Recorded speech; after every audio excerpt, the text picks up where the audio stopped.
지난 시간은 이제 요한복음 9장 말씀에 이제 예수님께서 실로암 못에 가서 눈을 씻어 눈을 밝게 한 소경, 또 아직 눈을 뜨지 못한 소경들, 율법 아래 있는 두 소경에 대한 비유 말씀하셨는데, 이제 요한복음 10장, 오늘은 10장의 증거는 그 두 소경의 이제 정체성을 알려주시는 거예요, 주님께서.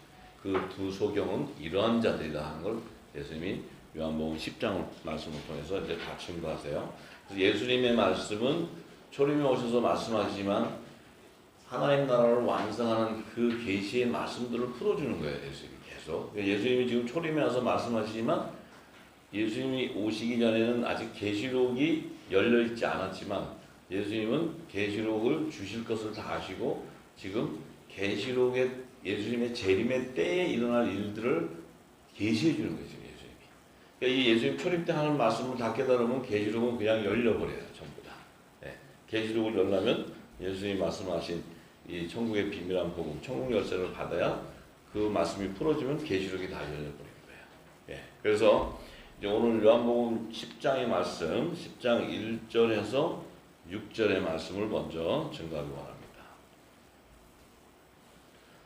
자, 1절에 예수께서 내가 진실로 너희에게 이르노니 양의 우리의 문으로 들어가지 아니하고 다른 데로 넘어가는 자는 절도며 강도요. 문으로 들어가는 이가 양의 목자라. 문지기는 그를 위하여 문을 열고 양은 그의 음성을 듣나니 그가 자기 양의 이름을 각각 불러 인도하여 내느니라. 자기 양을 다 내어놓은 후에 앞서가면 양들이 그의 음성을 아는고로 따라오되 타인의 음성을 알지 못하는고로 타인을 따르지 아니하고 도리어 도망하느니라. 예수께서 이 비유로 저희에게 말씀하셨으나 저희는 그 하신 말씀이 무엇인지 알지 못하니라. 이렇게 증거했어요. 자, 예수님의 음성을 듣고 따라가는 양들, 이 양들은 성령의 인친자와 구원의 표가 인친 자들은 따라가게 돼 있어요. 그런데 짐승의 표를 받는 자들은 따라갈 수 없다는 거예요.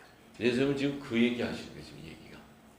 그러니까 이게 지금 예수님은 이제 그 때가 되면 짐승의 표를 받는 그 환난도 얘기하시면서 이것은 타인의 음성을 알지 못하는 양들은 주의 음성을 듣기 때문에 주의 음성을 따라가는데 반드시 표가 있어야 돼요. 주님을 따라가는데.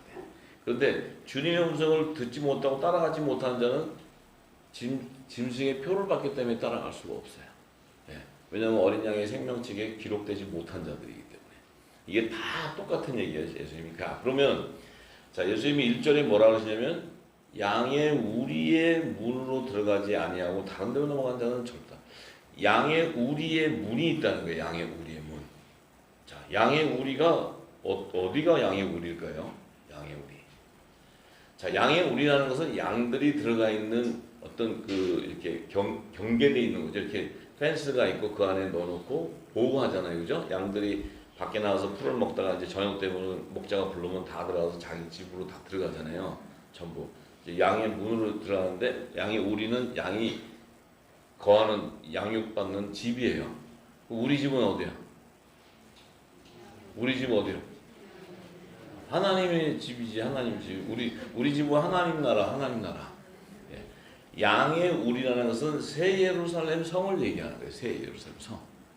새 예루살렘 성은 양들, 내 양과 다른 양들이 인도되어 들어가는 이 만왕의 왕이 거하는 왕궁의 왕궁.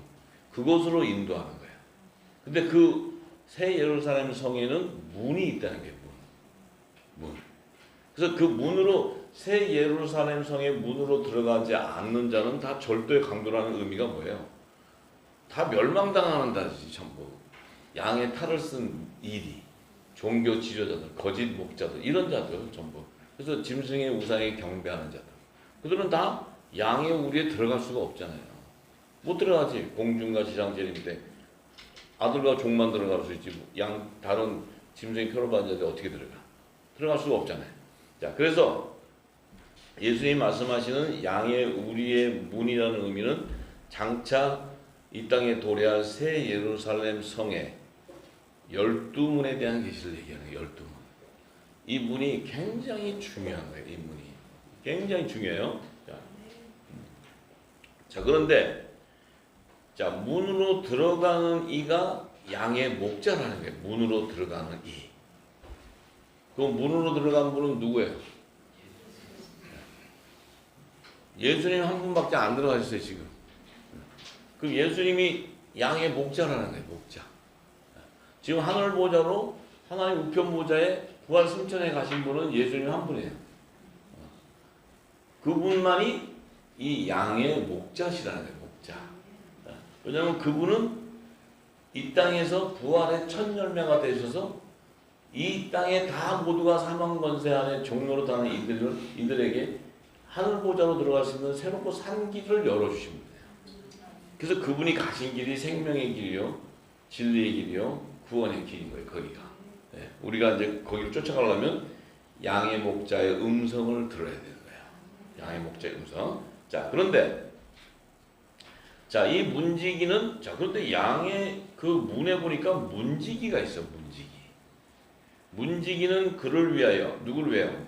예수님 양의 목자를 위해서 문을 열어주고 또 양은 그 음성을 듣나니 그가 자기 양의 이름을 각각 불러 인도하여 내느니라.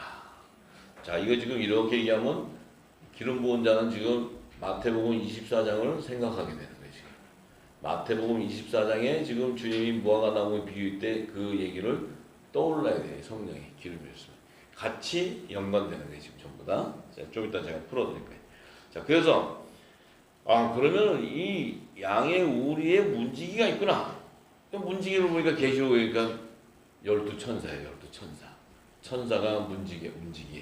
새 예루살렘 성에 12문이 있는데 거기에 12천사가 있는 거예요. 12천사가.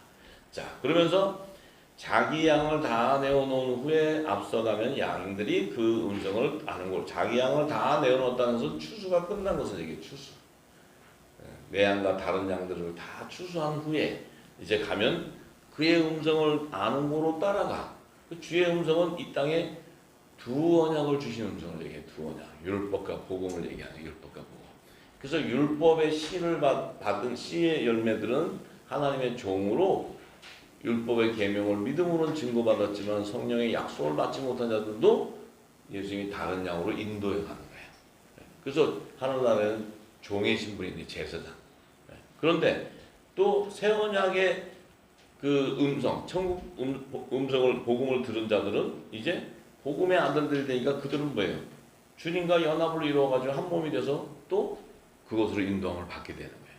자, 이 얘기 하시는데, 자, 그럼 우리가 양의 우리에 있는 문, 이 문은 어디서 찾을 수 있냐면 계시록 21장에서 찾을 수 있는 거예요. 계시록 21장. 그러니까 그 당시에 이때 예수님이 말씀하실 때 요한복음 기록할 때 사도 요한은 요한계시록을 다 받고 나서 이 뜻을 아는 거예요.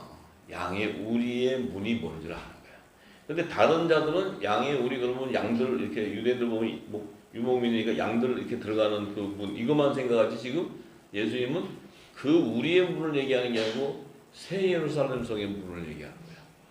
근데 이것이 이미 구약시대의 에스겔 선지자를 통해서 다 계시해 놨고 전부 다 그 문에 대한 그 증거들을 다 계시해 놨는데 자 이제 계시록 21장 9절에서 14절의 말씀을 가면 자 이때가 언제냐 이 하늘 문이 열리는 때가 언제냐 7 대접을 가지고 마지막 7 재앙을 담은 7 천사 중 하나가 나와서 자, 7 대접이라는 것은 7 대접 심판이 임하는 셋째 화의 시기를 얘기해요. 셋째 화. 이 셋째 화는 둘째 화, 공중 휴거가 된 이후에 일어나는 화가 셋째 화예요.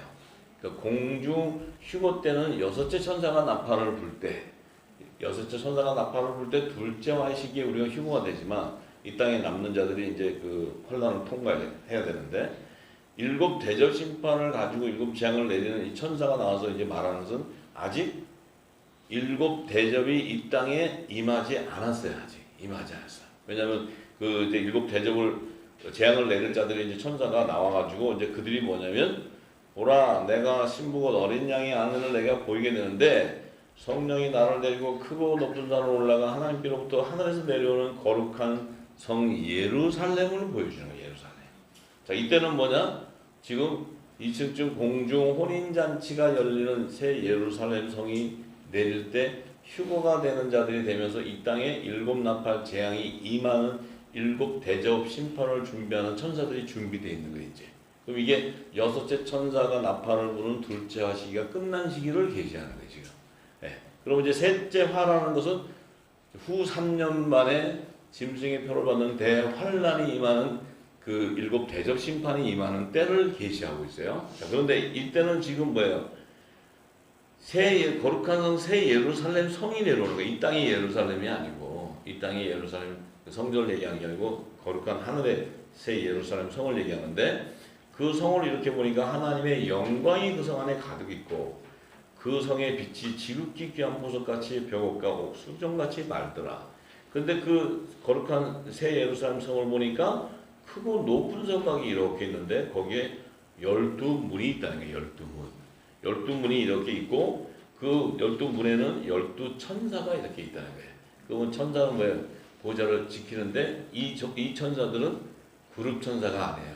그룹 천사는 지성소의 영역을 보호하는 천사들이고, 예, 성소의 이 12문회를 지키는 자들은 천사들, 천사 군대 장관들 하지만 그룹 천사들은 천사장으로서 그 하나님의 보좌를 지키는 우편보좌. 그래서 우리가 이 땅의 성막을 구조를 보면은 지성소로 들어갈 때 그 휘장, 그 다음에 성소로 들어갈 때 휘장, 그림이 있고, 또 성소에서 지성소로 들어갈 때 휘장에 보면은 성소에서 지성소로 들어가는 휘장의 그림은 그룹 네 천사가 그려져 있어요. 네, 그 얘기를 하는 거예요. 그러니까 지금 하늘 모형으로 이 땅의 성소와 지성소를 얘기할 때 지금 이 성소와 지성소의 영역이 바로 새 예루살렘 성이에요. 새 예루살렘 성. 그러니까 이 새 예루살렘 성 안에 이제 12문이 있는데 그 12천사가 지키고 있는데 그 문들 위에 이렇게 보니까 이름이 이렇게 써 있어요. 이름이 써 있는데 12자손 12지파의 이름이 이렇게 기록되어 있어요. 12지파의 이름. 자, 12지파의 이름이 기록되어 있고, 동편에 보니까 문이 세 개 있고, 북편에 세 문이 있고, 남편에 세 문이 있고, 서편에 세 문이 있어요. 자, 그러면 이제 12문이 있는 거예요. 12문. 그러면 지금 왜 예루살렘 성의 12문 위에 이스라엘 12지파의 이름이 이렇게 기록되어 있어요. 이렇게 있는데 이 12지파의 이름은 왜 12지파의 이름이 기록되어 있는데 에스겔서를 보면 요셉의 문이 동편에 있어요. 요셉의 문.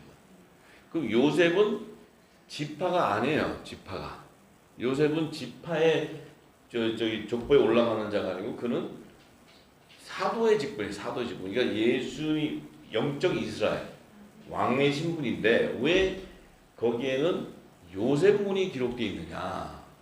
12문에 왜 이스라엘 야손 12지파 이름인데 요셉문이 왜 이름이 기록되어 있냐면 요 12지파의 요셉문이 기록된 것은 하나님께서 헷볼 언약을 통해서 아브라함에게 너의 믿음의 4대손들에게 허락한 땅들을 들어가는데 거기에 보면 4대손은 누구예요?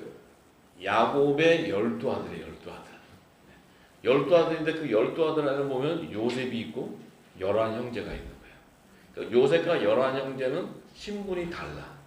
근데 이 문은 뭐예요? 문은 만왕의 왕이 있는 왕궁인데 그 문에 왜 요셉 문이 있냐고. 그 요셉 문은 지파의 족보는 아니지만 요셉은 왕들이 들어가는 문이에요. 왕들이 들어가는 문. 할렐루야. 왜냐면 12아들들이 있는데 12아들들에게 요셉의 이름이 이렇게 기록됐다는 것은 그 만왕이 있는데 만왕이 아무 문으로 다니는 것이 아니고 왕이 다니는 문이 요셉의 문으로 예비하는데 그것이 동편에 있다는 거예요. 동편에. 예수님이 오셔서는 항상 예수님의 사역은 갈릴리에서 이 요단강을 따라 쭉 내려오다가 여리고성을 통과하고 벳바게를 지나서 감람산을 통해서 예루살렘 헤롯 성전의 동편문으로 들어가요. 동편문. 항상 예수님은 동편문으로 다녀요. 왜냐면 내가 왕의 신분이라는 게 야곱의 자손들을 다스리는 왕의 신분이에요. 야곱 집에 왕노릇하는 자라는 거예요. 그래서 그분은 요셉문으로 다니는 거예요. 계속.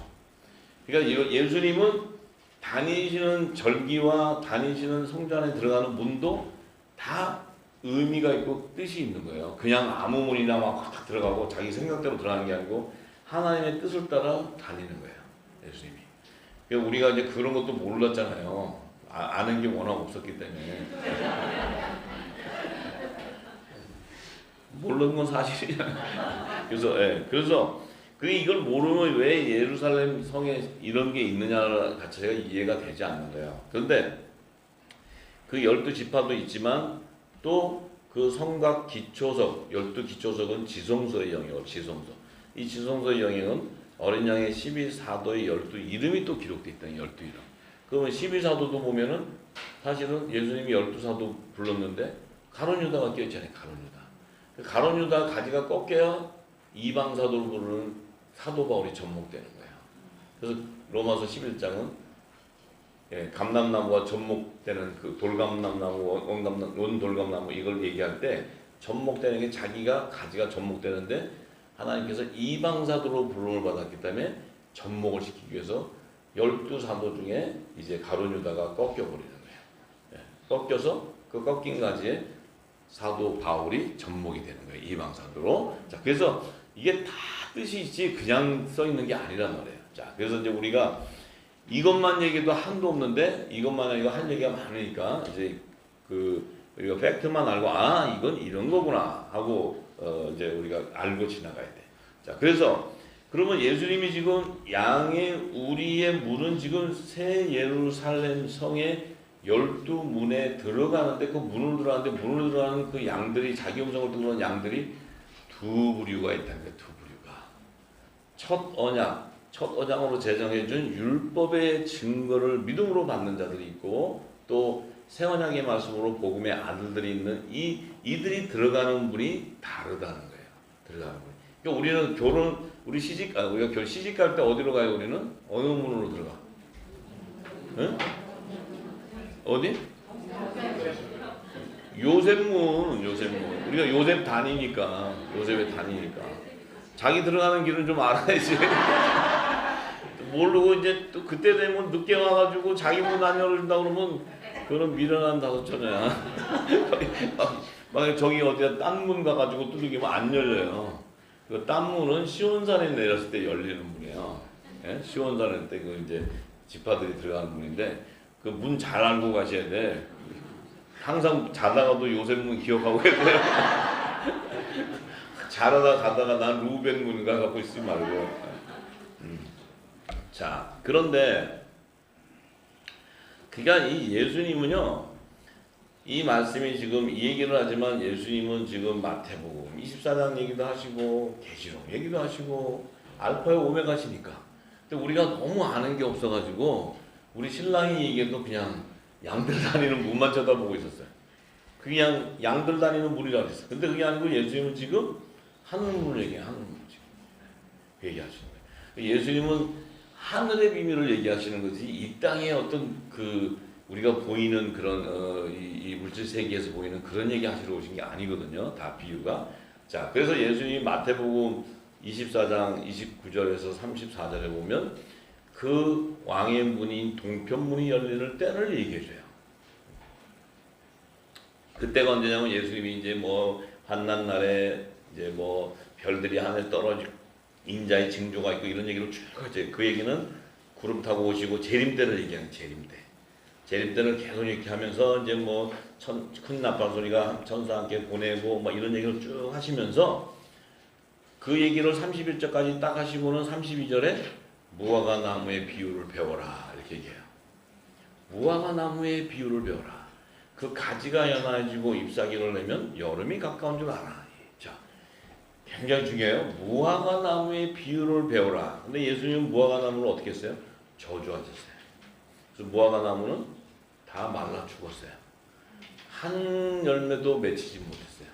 율법으로는 구원을 이룰 자가 아무도 없다는 거예요. 이 무화과는 제사장 나라의 상징이고 율법을 제정받는 제사장 나라 상징인데 그 율법으로는 아무것도 구원을 이룰 수 없지만 이 무화과 나무의 비유는 그 가지가 연하여진다는 것은 이 무화과 나무에 새로운 가지가 열린다. 가지가.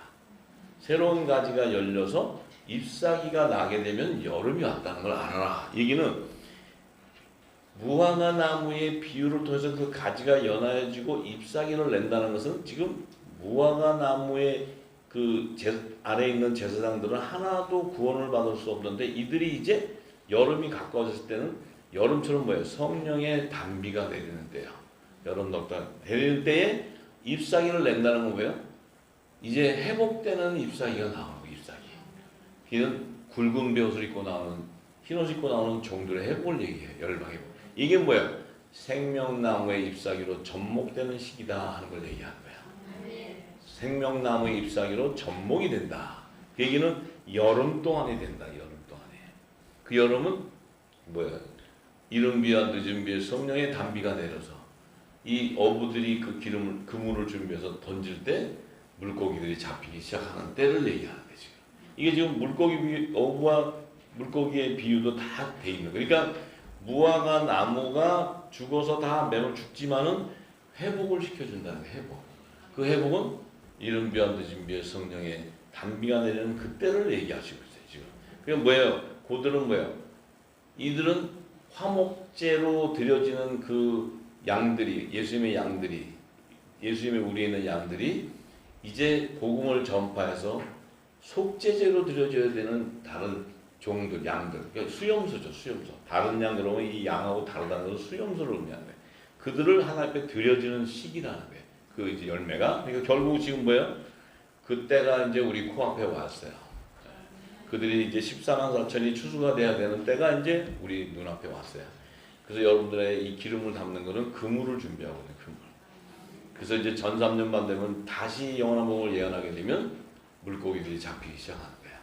예, 이게 지금 예수님의 그 계시의 말씀이에요. 그럴 때 그때가 되면 열방이 회복되는 전 3년 반이 끝나게 되면 이 비유를 통해서 이제 다시 예언하게 되면 이제 이렇게 얘기해요. 이와 같이 너희도 이 모든 일을 보거든 하면 굵은 벼옷을 입고 나오는 이 영원한 복음이 이제 전 3년 반 동안에 전파될 때 굵은 벼옷을 입고 나오는 자들이 나오기 시작하게 되면 그때가 되면 그럼 지금 뭐예요?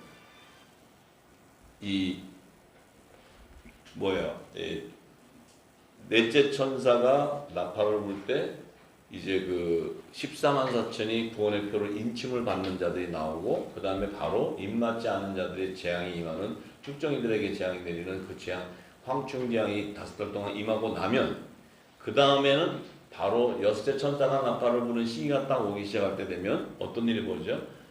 굵은 벼옷을 입고 나오는 자들이 다 구분됐잖아요. 그러면 주님께서 내가 곧 문 앞에 이른 줄 알아라. 문 앞에. 주님이 이제 내가 문 앞에 이른 줄 알았다. 이른 줄 알아라. 어느 문 앞에 이뤘어요? 주님이 어느 문? 주님이 지금 어느 문 앞에 이뤘다는 거예요? 응? 응?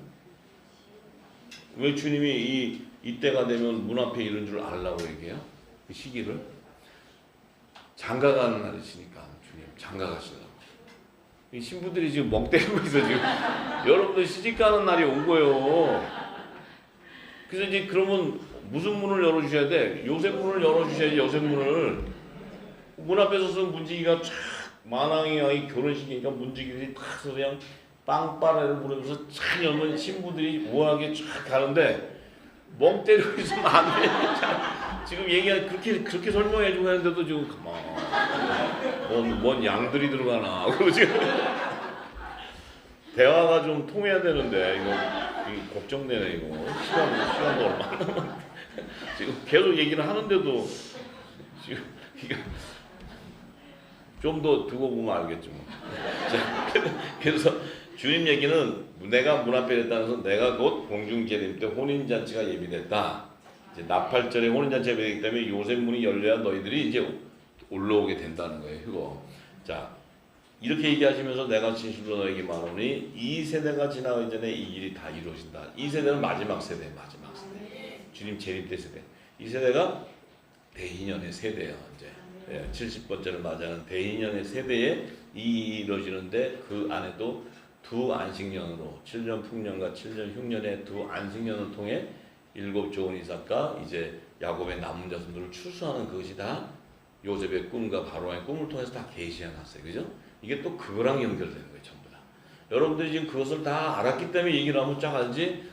이제 요셉 얘기 들으면 이 얘기하면 뭐 이게 안 맞아. 이게 맥이 안 이어져요. 근데 지금은 다 아니까 얘기하면 오, 그 말씀과 다 연관돼서 예수님이 하시는 얘기예요. 지금 하시는 얘기가. 자, 그래요. 이렇게 예수님은 아주 정확하게 얘기하시는 거예요.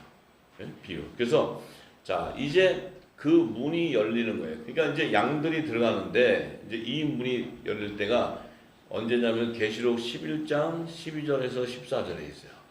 계시록 11장 12절에서 14절. 이때가 이제 요셉의 문이 열리는 시기예요. 열리는 시기. 그럼 이 땅에는 언제 자는 거지? 이 지금 우리가 살고 있는 이 땅은 그 문이 언제 열리냐면은 이제 12절에 보면 하늘로부터 큰 음성이 있어 이리로 올라오라 함을 저희가 듣고 구름을 타고 하늘로 올라가니 저희 원수들도 구경. 자, 이제 휴거가 일어나기 시작해요. 휴거. 올라오라는 음성이 들리니까 이제 뭐예요? 음성이 딱 임하니까 누가 올라가요? 지금 염소가 올라가요? 양이 올라가요? 염소 올라가면 큰일 나지. 양이 올라가는 양이. 예수님의 양, 내 양이 올라가는 예수님, 우리에 있는 양. 자, 그들이 이제 주의 음성을 들어요. 주의 음성을 들어요. 자, 음성을 듣고 이제 왜냐하면 이때 왜 주의 음성을 듣냐면 혼인잔치의 청함을 받기 때문에 이제 결혼하러 올라가나요. 결혼하러. 네, 결혼식. 근데 주님의 신부가 아니면 결혼식장에 연합할 수가 없잖아요. 본질이 다르니까. 자, 이때 올라가요. 올라가는데 보니까 이 땅에는 또 어떤 일이 벌어지냐면 원수도 이렇게 다 구경해. 예수님 오실 때 모든 민족이 다 본다 그랬는데 재림할 때. 근데 그 이 땅에 무슨 일이 벌어지냐면 이 땅에 남는 자가 생겨버려. 남는 자가. 이 못 올라간다는 거예요 지금. 못 올라간다면 남는 자는 누구예요? 염소들. 이 염소들이 남는 거예요. 이 염소들은 왼편에 모이는 거예요. 왼편. 오른쪽은 양들이 모이지만 왼편은 염소들이 모여요. 염소들. 네. 예수님 다 얘기하셨죠? 데려감을 당하는 여자가 있고 버려둠을 당하는 여자가 있고, 네. 예.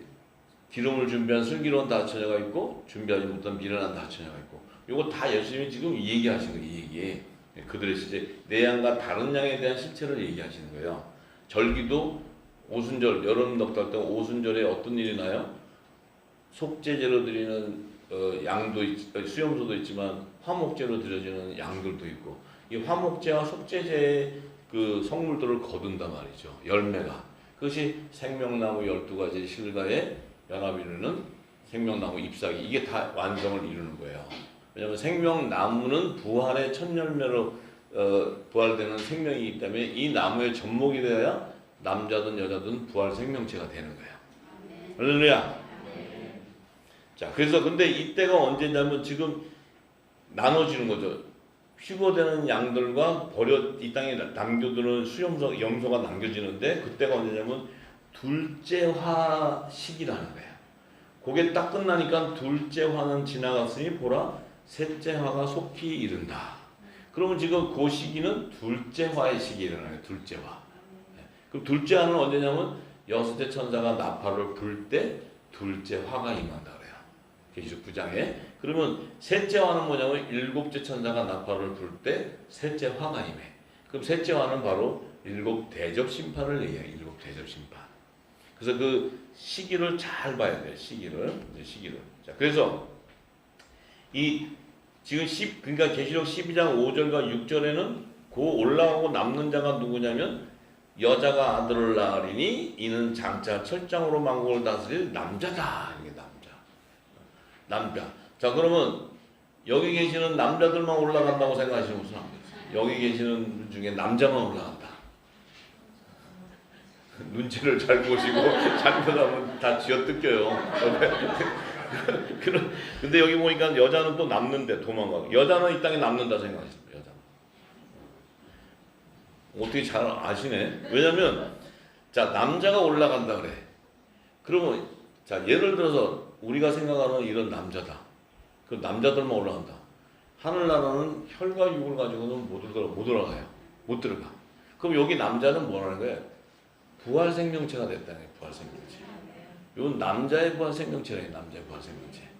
그러니까 좀 요한 형님도 좀 여기다 남자의 부활 생명 이렇게만 써줘도 굉장히 간단한 얘기인데 그냥 남자 이렇게 써놨어요. 그러니까 다 남자만 올라오고 그러니까 지금 굉장히 심각해. 요한계시록 보면은 여성하고 남성 있으면 눈이 그냥 아주 이 땅에서 전하면요 거 가면 여자들 막 이게 올라와요. 왜냐면 남자만 간다니까 이렇게 얘기한다. 이렇게. 자, 그러니까 여기 계시는 여자분들은 혈과육을 갖고 있는 남자와 여자는 이 땅의 육신이지만 하늘 보자로 올 때는 우리가 모두가 다 신령한 몸으로 부활체가 돼야 돼. 부활체가 돼야 가는데 그 부활체는 남자와 여자의 성이 구별되지 않아요. 하늘나라에는 예수님께서 시집가고 장가가는 일이 없다 그래요. 이 땅의 아저씨들은 천사하고 이 땅의 여자하고 결혼한다 이렇게 얘기해요. 그러니까 예수님은 아니라 그래도 기다 그래.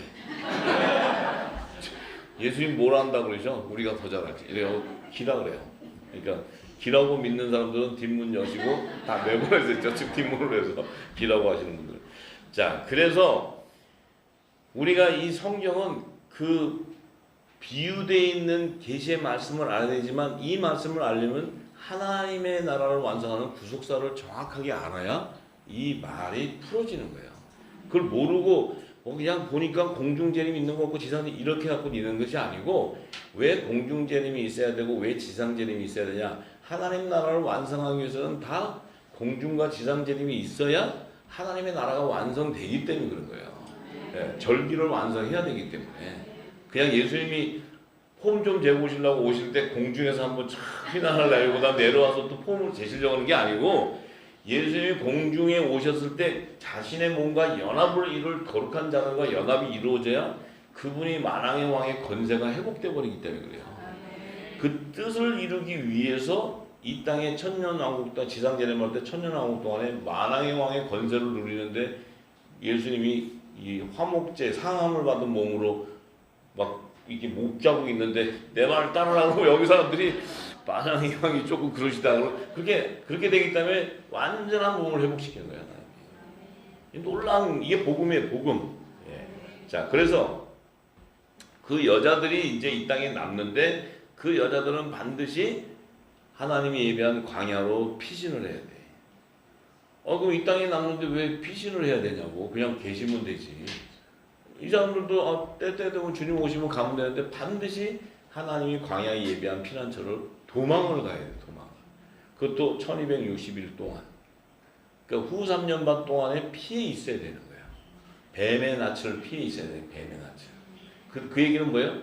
이 마지막 후 3년 반에는 42달 동안 적그리스도에게 일할 권세를 줘버렸어요.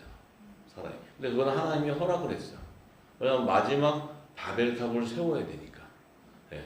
이 니무롯이 첫 바벨탑을 세울 때 하나님이 단일 언어를 통해서 단일 정부를 세우려고 했어요. 니무롯이. 언어가 여러 언어가 복잡하니까 한 언어로 구성한다는 것은 단일 국가를 세우려고 해요. 단일 국가. 그 걔가 머리는 비상해가지고 그 시대에 이 5G가 돼야지 단일 국가가 되지. 근데 그때 자기는 머리는 벌써 단일 국가를 세우려는 그 계략이 있는 거야. 그 계략의 근본은 뭐냐면 하늘나라의 만왕왕과 대적해 보겠다는 거야. 하늘과 한번 붙어보자는 거야. 치킨인지 모르고 지가 치킨인지 모르고 해보자는 거야. 근데 이게 머리가 굉장히 나쁘게 끝에 돼도 그 열매는 또 해보자고 나와. 지금 이제 나오는 거예요. 지금. 단일 국가를 세워보자. 그럼 또 어떻게 돼? 치킨. 또 치킨 되는 거예요. 또 치킨.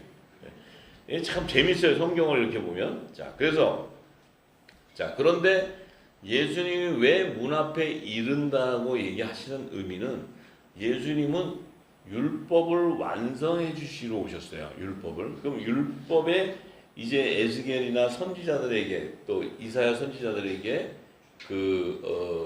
예언했던 그 말씀들을 예수님이 오셔서 몸소 풀어주는 거예요.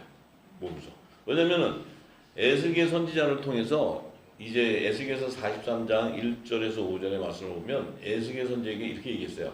하나님의 영광이 동편에서부터 오는데 하나님의 음성이 많은 물소리 같고 땅은 그 영광으로 인하여 빛난다. 이렇게 얘기했어요. 그러면 지금 하나님의 영광이 동편에서부터 온다는 그 의미는 뭐야? 주님이 하늘보좌에서도 동편문을 통해서 생명나무가 오신다는 거예요. 생명나무 길이. 동편문으로. 주님은 하늘을 보셔서 오실 때부터 초림에 오실 때부터 동편문으로 오셨어요. 동편문. 왜 동편문이냐면 이 땅에 화목 제물의 사람의 형체인 종의 형체로 온다 할지라도 그는 야곱의 집을 다스리는 왕의 신분으로 오시는 거예요. 근데 초림 때는 제물의 모습으로 가시지만 재림 때는 만왕으로 오시는 그 두 신분을 갖고 계셨기 때문에 예수님이 동편에서 온다는 것은 하늘 보좌석도 오실 때 동편 요셉의 문을 통해서 나오셨다는 거예요. 주님이 오셔서 이 땅에 하늘 성전의 모형인 헤롯 성전으로도 동편문으로 들어갔어요. 예수님이. 그럼 자신이 들어왔어요. 그러면 이 하나님의 영광이 이 땅에 있는 헤롯 성전에도 가득해져 버린 거예요. 근데 이 땅에 있는 자들은 몰라. 그러니까 에스겔서 44장 1절에서 2절에 보면 그 동편문으로 들어오시고는 하나님께서 그 문을 닫아둬라. 닫고 다시는 열지 못하게 해라. 아무 사람도 그리로 들어올 수 없다. 들어오지 못할 것이다. 왜? 이는 이스라엘 하나님 나 여호와가 이미 그리로 들어왔기 때문이다. 이렇게 얘기해요.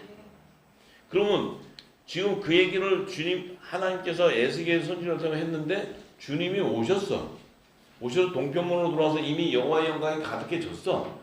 근데 이 땅에 있는 제사장의 이들은 이 하나님의 뜻을 모르고 이 영적 눈이 갈려있으니까 그걸 모르니까 그 오신 그분을 죽여버렸다고. 죽여서 그분이 다시 번에 가시는 그 하나님의 의를 이뤘지만은 이미 가득해졌는데 닫으라는 얘기는 뭐예요? 그 동편문으로 다시 들어올 자는 아무도 없다는 거예요. 그가 바로 메시아여 만왕의 왕이라는 거예요. 자, 그러면은 지금 그 말을 그들이 안 들어요. 절대로 안 들어요, 그들이. 아주 그냥 염소들도 이 하나님에게 바치는 속죄제로 드는 염소는 그래도 나중에 회개를 하지만 이 아닌 염소들은 끝까지 대적을 해요. 끝까지. 말씀을 대적해요. 그러니까 그들이 결국 뭐야? 안 할 것을 주님이 아시니까 주님이 마태복음 24장에 얘기하시죠. 저 헤롯 성전은 돌 하나 남기지 않고 내가 다 무너뜨린다. 주님이 십자가 가시기 전에 바로 얘기하셨어요. 다 무너뜨린다. 그러니까 AD 70년에 다 무너졌어요. 근데 그들은 또 세우겠다는 거예요. 왜? 내가 하나님이라고 하나님 성전 안에서 내가 하나님이라는 적그리스도가 등장해야 되니까. 그래서 하나님께서는 그것을 닫게 해놓은 이유는 뭐냐? 닫으라고 했는데 다시는 만왕이 오기 전까지는 이 문을 열 수가 없는데 이 적그리스도는 제3성전을 지어서 자기가 하나님이라고 이제 하기 위해서는 세워야 되는 거예요.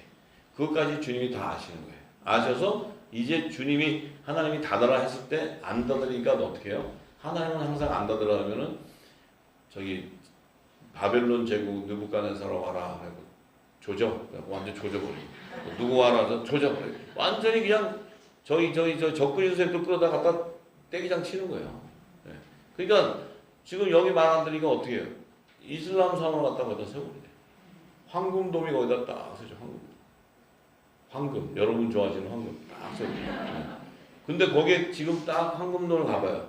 그 원래 헤롯 성전에는 북편, 남편, 서편, 동편 문이 있었어요. 문이. 근데 지금은 문 다 벽돌로 닫아버렸어. 문이 없어. 문을 다 닫았어. 왜? 쟤네들이 말을 안 들으니까 걔네들이라도 말을 듣는다고 딱 닫았어요. 그러니까 걔들이 말을 더 잘 들어. 말을 더 잘 들어. 딱 닫아놨잖아요. 닫아놨어요. 왜? 이미 이제 주님이 오실 때는 이 땅의 동편문이 열리는 게 아니고 새 예루살렘 성의 12문의 동편문이 열리는 거예요. 이 땅에 세워지는 제3성전은 다 파괴돼 버려 전부 다. 네. 이제 이런 일들이 이 하나님의 뜻을 따라 움직일 때 이 시대의 역사도 그 뜻을 따라 움직이는 거예요. 이 시대 역사도 그대로 지어지는 거예요. 그러니까 성경의 하나님의 약속 예언대로 이 세상도 움직여요. 전부 어둠도 움직이고 다 움직이는 거예요. 자, 그래요. 자, 그래서 이제 주님이 오실 때 이제 이 12문은 왜 12문으로 거기다 이름을 기록하면서 요셉을 넣었냐면 바로 왕과 제사장들이 들어오는 통로가 다른 거예요. 근데 거기에는 요셉은 왕의 신분이요, 열한 형제는 제사장의 종의 신분이었다는 거예요. 그러니까 그들이 들어오는 문부터가 달라요. 우리나라 그 조선시대도 왕들이 다니는 문이 따로 있고 그 종들이 뭐 고관 대작들이 다니는 문이 따로 있고 왕이 다니는 문은 못 다녀요 아무도. 그러니까 이제 우리가 다니는 문은 영원한 하늘나라에서도 왕이 다니는 문 길로 다니는 거예요 우리는. 우리 길을 잘 기억하시고 문 코드 넘버 잘 기억하시고 다니면 또 저쪽 궁금해가지고 저쪽 문 다니고 그러면 안 돼요. 거기 가서. 네, 그러니까 우리가 이제 그것을 잘 알아야 돼. 그러면 왜 주님께서 그 요셉의 문을 예비하시고 동편문으로 예비하시고 나중에 결혼식 할 때 요셉의 단들과 결혼을 해야 되냐면 하나님께서 야곱에게 11번째 아들인 요셉에게 야곱이 죽을 때 예언했잖아요. 그 라헬이 죽으면서 베냐민하고 요셉 두 아들을 낳았어요. 두 아들. 이 두 아들을 낳은 계시는 뭐냐면 라헬은 모든 산자의 어미를 예표해. 근데 왜 그러면은 베냐민과 요셉을 낳냐? 요셉과 베냐민은 신분이 달라요. 요셉은 왕의 신분이요, 베냐민은 종의 신분이에요. 근데 왜 라헬을 통해 낳냐면 라헬은 모든 산자의 어미이기 때문에 부활의 생명인 남자와 여자의 부활 생명들을 낳았다는 거예요. 그래서 이 베냐민을 그러니까 이제 이스라엘 백성들이 사사시대가 끝나고 이제 그 이스라엘 백성들이 우리도 왕이 필요하다. 왕. 우리가 섬겨야 되는 왕이 좀 있어야 된다 해가지고 사울 왕을 세우는 거예요. 사울. 근데 사울 왕을 세울 때 사울 왕은 어떤 왕이에요? 사울 왕은 그야말로 그냥 그 베냐민 지파예요. 베냐민 지파. 그러니까 이스라엘의 왕의 신분이 아니에요. 근데 백성들이 그 무지하니까 사울을 세웠어. 그 세우는 바람에 사울이 뒤지기 고생한 거야. 사울이 뒤지고 나중에 폐위당한 거야. 폐위당한 거야. 그래서 유다 지파에 다윗이 세워져야 되는 거예요. 다윗이 왕은. 근데 다윗은 또 사울 때문에 뒤지기 아주 그냥 고난을 당해. 왜? 껍데기 벗겨야 돼. 껍데기를 안 벗겼더니 어떤 결과가 생기냐면 다윗 형님이 참으로 우리 다윗 형님 가셔서 좀 대화를 좀 나눠야 돼요. 그래서 그때 그렇게 하나님이 하실 때도 성전 짓겠다고 그렇게 솔로몬이 져야지 너는 아니야. 솔로몬 종이지만 너는 왕인데 네가 이 땅에 성전을 지으면 예수님이 오셔서 그 성전으로 들어가야 돼. 예수님 자체가 성전인데 이 땅은 모형인데 너는 그 모형을 네 자체가 너 위로 오는 그 만화의 왕은 성전인데 네가 성전인데 이 땅에 성전을 지으려고 그러냐. 그것도 법궤를 받으니까 신나가지고 율법 안에 있다 보니까 신나서 나팔 불고 제사장을 떼니까 옷 다 벗겨버리고 옷 다 벗겨버리고 아이고 하나님 급하셨어. 뭐지 걷다가 또 그냥 또 누구의 그 여자 누구예요? 응? 그 솔로몬 난 여자 누구예요? 저는 또 그런 게 잘 기억이 안 나요. 그러니까 병주고 약주고 하나님이 다 하시나 싶기도 하고 막 이렇게 해가지고 다윗 왕이 눈에 막 보여서 해가지고 이제 뭐 있다 보니까 우리아를 제거해야 되기 때문에 그런 거예요. 우리아. 하나님은요 다윗의 눈에 그것을 보이게 했을 때는 다윗도 육을 가졌으니까 이렇게 아름다워 보이고 하니까 미혹되지만 실제는 그 우리아가 신복으로 있으면 다윗이 왕위로 쓸 때 그가 헷족속 네피림의 혼혈 족속이었기 때문에 그 결정적인 순간에 다윗을 죽일 수 있어요. 그걸 미리 다 예방하시는 게 하나님이에요. 그러니까 이게 하나님 뜻대로 하시는 거예요. 뜻대로. 근데 우리는 그 뜻을 모르니까 때로는 바세바의 미혹이 돼서라도 그 여자를 취해서 결혼해서 있다가 그 우리아를 죽이게 하는 그런 그 뜻을 이루는 거예요. 하나님이요. 왜? 다윗을 보호해야 되기 때문에. 저와 여러분들이 정말 제가 아무리 봐도 우리는 왕족 같지는 않잖아요. 겉모습이요. 근데 우리가 왕족이었기 때문에 지금까지 지킨 거예요. 여러분들이 일어난 어떤 일, 생각하지 못하는 황당한 일, 뭐 이런 거 다 있잖아요. 여러분들을 지키신 거예요, 하나님. 그거 아셔야 돼. 네, 그걸 아셔야 돼. 저는 그걸 알았어요. 왜? 그 모든 것은 하나님이 우리를 보호하시는데 우리가 그 뜻을 모르기 때문에 우리는 늘 믿음이 너무 좋아가지고 주와 복음만을 외치고 왔잖아요. 그 금식과 기도, 이 완전히 이 훈련 그렇게 왔잖아요. 다 병이 들었지만, 자, 그러니까 우리가 그랬지만 이제 진리 가운데 자유지면 하나님 뜻을 알게 되면 하나님의 인도하심과 보호하심을 알게 된다. 그러니까 우리가 생각했던 그런 일들이 하나님이 우리에게는 보호하시는 어떤 전략이었다는 거예요. 우리는 아픔이었다 생각하지만 연단이라는 거예요. 연단. 왜? 사생아가 아니기 때문에, 아버지의 자녀들이기 때문에 징계하게 되는 거예요. 이 징계를 받지 않으면 우리가 육적인 몸을 거둘 수가 없어요. 그래서 다윗 형님만 보면 제가 굉장한 위로를 받아요. 다윗 형님은 오죽했으면 이제 고난을 그만 줍시고 이제 근심 없게 해주옵소서 막 이러고 그러잖아요. 40년 동안 고생하셨잖아요. 예. 우리 그것도 뭐예요? 그 다윗을 왕으로 세우기 위한 하나님의 전략이에요. 전략. 예. 이 놀라운 하나님 뜻이 거기 있어요. 자, 그래서 이 라헬이 모든 산자의 어미였기 때문에 라헬을 하나님께서, 원래 라헬이 야곱의 부인, 레아 첫 부인, 다 그 이제 아들들이 보면 죽으면 다 그 아브라함의 품에 가 있어요. 아브라함 품에 전부 아브라함 품에 가 있어요. 근데 요셉하고 라헬만큼은 아브라함의 품에 가는 게 아니고 라헬은 베들레헴에서 장사 지내요. 베들레헴에다 무덤을 만들어. 근데 요셉은 또 그 뼈를 들고 와가지고 아브라함의 무덤에다 묻어야 되는데 세겜까지 올라가가지고 묻혀는 거예요. 이게 다 하나님의 비밀이 거기 있는 거예요. 그래서 이 라헬이 왜 거기에 묻혀야 되냐면 메시아가 예루살렘에서 탄생하겠다는 거예요. 그럼 그 예루살렘에서 탄생이 되어야 요셉을 낳았던 라헬의 태문이 열린다는 것이에요. 태문. 그것이 바로 뭐예요? 라헬 시대 때는 그렇지만 그 베들레헴에서 실제 이 말씀이 성육신에서 오신 메시아를 낳을 때는 동정녀 마리아란 말이에요. 동정녀 마리아. 그 동정녀 마리아는 뭐예요? 부활의 첫 열매이신 그 생명을 낳는 모든 산자의 어미였다는 거예요. 율법 아시도.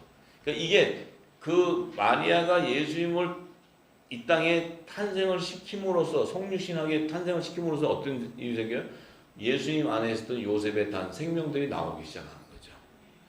예수님 안에 있던 생명들이 이 땅에 나오는데 그 새 생명들이 뭐예요? 요셉의 단들이었다는, 요셉의 단들.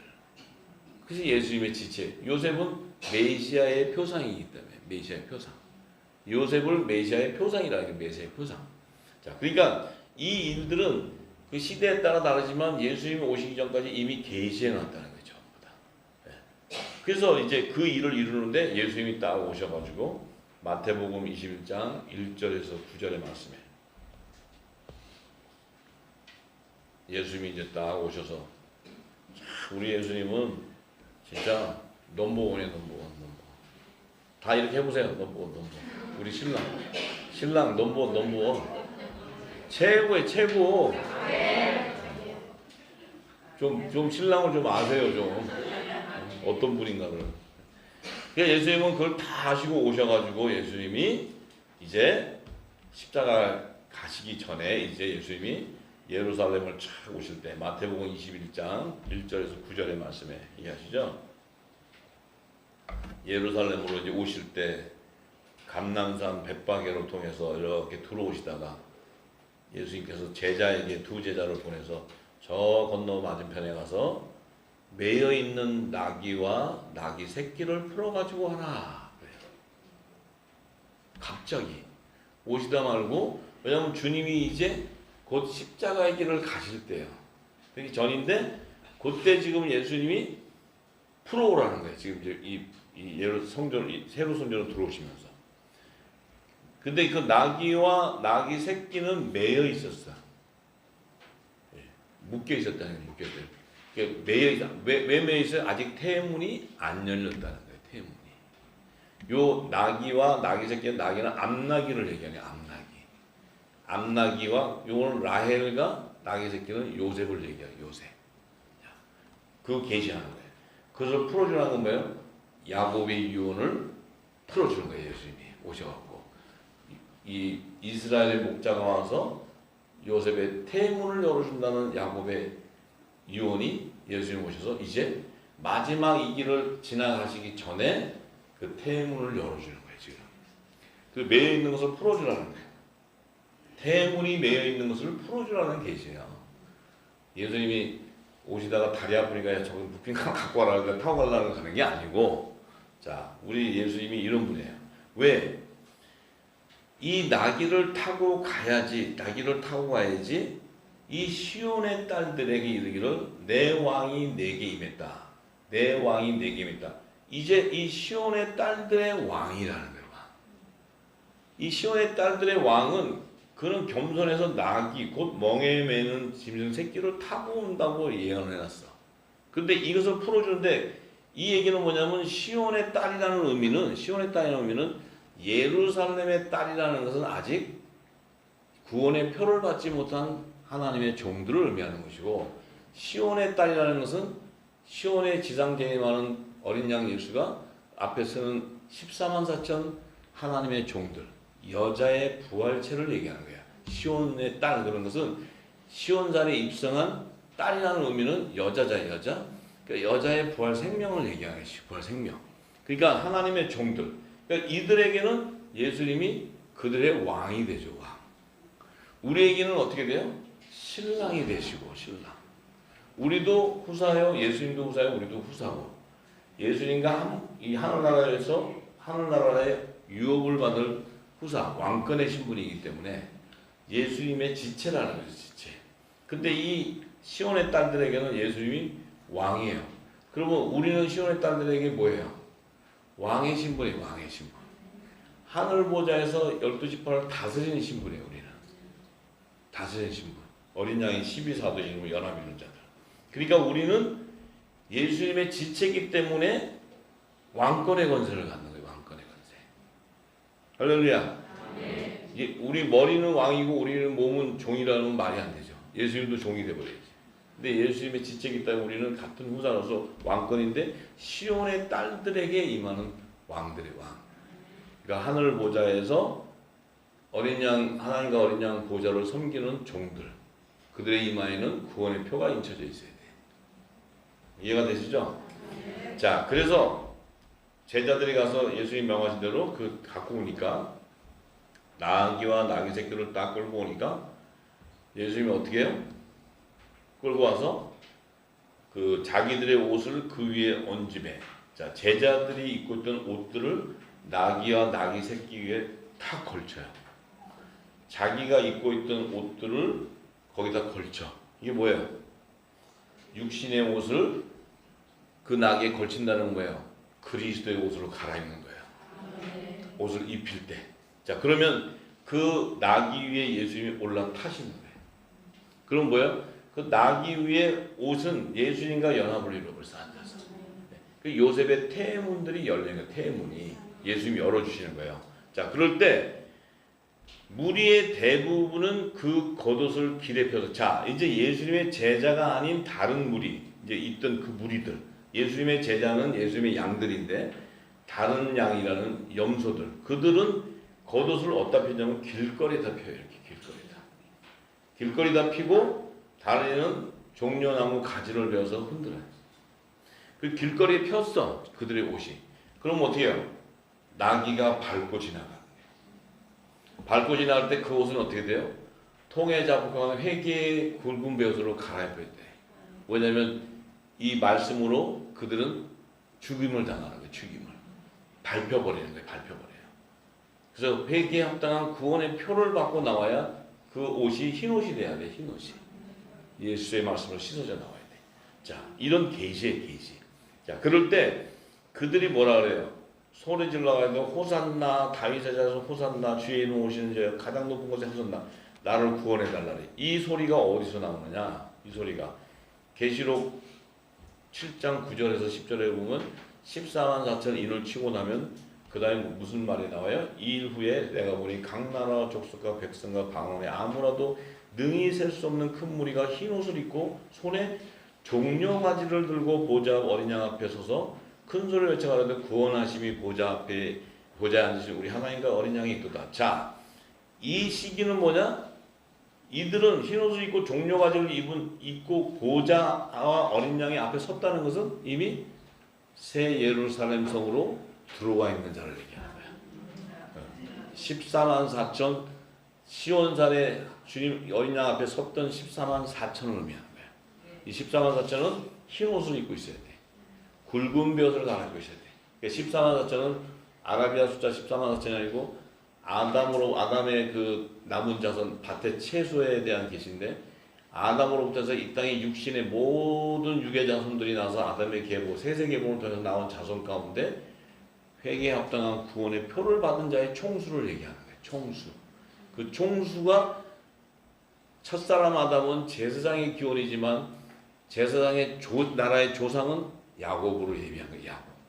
그래서 야곱의 12 아들 지파의 자손이라는 것은 이 12지파의 자손은 유대인만 나오는 것이 아니고 야곱은 베델에서 하나님과 약속을 할 때 하나님이 네 자손이 동서남북으로 편만하게 퍼진다 얘기하셨어요. 그 얘기는 뭐예요? 모든 민족으로 이 하나님의 종들이 퍼져서 모든 열방 가운데 하나님의 종들을 거두시겠다는 거예요. 거두시겠다. 유대인에만 거둔다는 게 아니고 동서남북으로 편만한 야곱의 그 자손들. 그러면 그 얘기는 지금 이 땅에 이제 종이 나와서 한국에서 이제 종들이 나왔어. 그러면 그 종들하고 야곱하고 관계가 있어요? 야곱하고 관계 있어요, 없어요? 아무 관계가 없어요. 혈통으로 이루어지는 것이 아니고 야곱의 제사장 나라의 조상 가운데 야곱의 자손으로 추수된다는 것은 그들에게는 반드시 산 영이 임해야지 야곱의 자손이라는 거예요. 족보를 다 빠져고 우리 증조부가 이스라엘 근처에서 옛날에 4대손이 살았는데 뭐 그 위에 할아버지는 그쪽 동네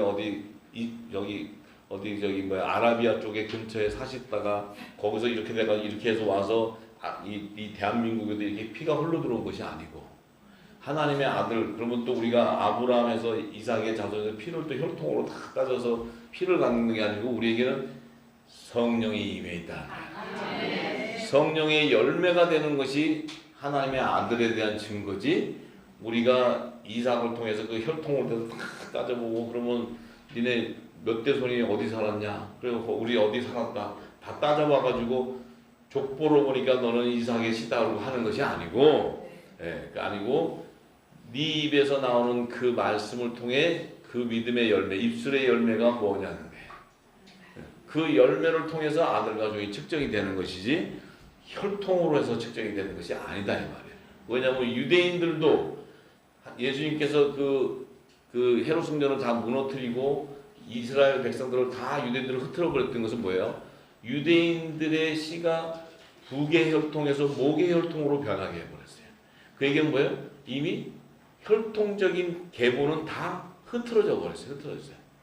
거기에다가 지금 추스려가지고 이게 뭐다 하고 각각 만드는 것이 이제 이 땅 유대인들이 하는 것이고 그들은 자기들 나름대로 어떤 것을 만들어서 하는 것이 그 하나님 뜻대로 이러는 것이 아니다 이 말이에요. 그러니까 우리 역시도 여기서 유대인이 아닌데 어떻게 그러면 우리가 그 어린 양 12사도에 연합이 됩니까? 하는 것은 이 땅에 늦은 비, 이른 비와 늦은 비로 성령의 단비가 내려서 그 말씀이 내게 임할 때 내가 알지 못했지만 창세전부터 예수 그리스도 안에 있던 영의 생명이었다는 거예요.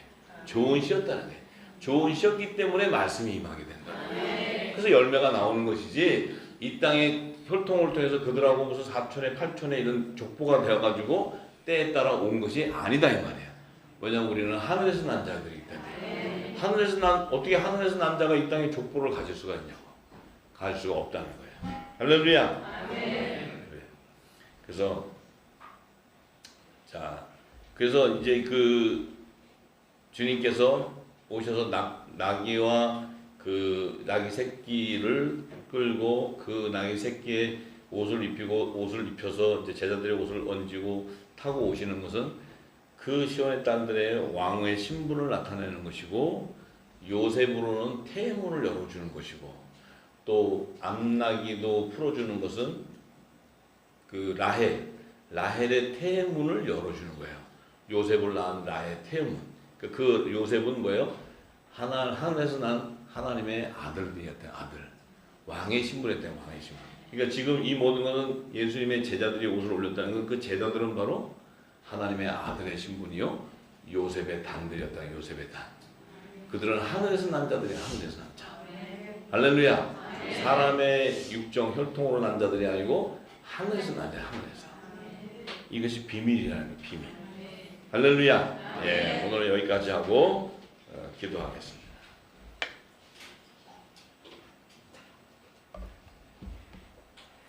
데살로니가 전서 5장 14절에서 18절에 봤습니다. 또 형제들아 너희를 권면하노니 규모 없는 자들을 건개하며 마음이 약한 자들을 아니하고 힘이 없는 자들을 붙들어주며 모든 사람을 대하여 오래 참으라. 삼가 누가 누구에게든지 악으로 악을 갚지 말게 하고 오직 피차 대하든지 모든 사람을 대하든지 항상 선을 쫓으라. 항상 기뻐하고 쉬지 말고 기도하라. 범사에 감사하라. 이는 그리스도 예수 안에서 너희를 향하신 하나님의 뜻이니라. 아멘. 자, 우리가 항상 기뻐할 수 있는 게 뭡니까?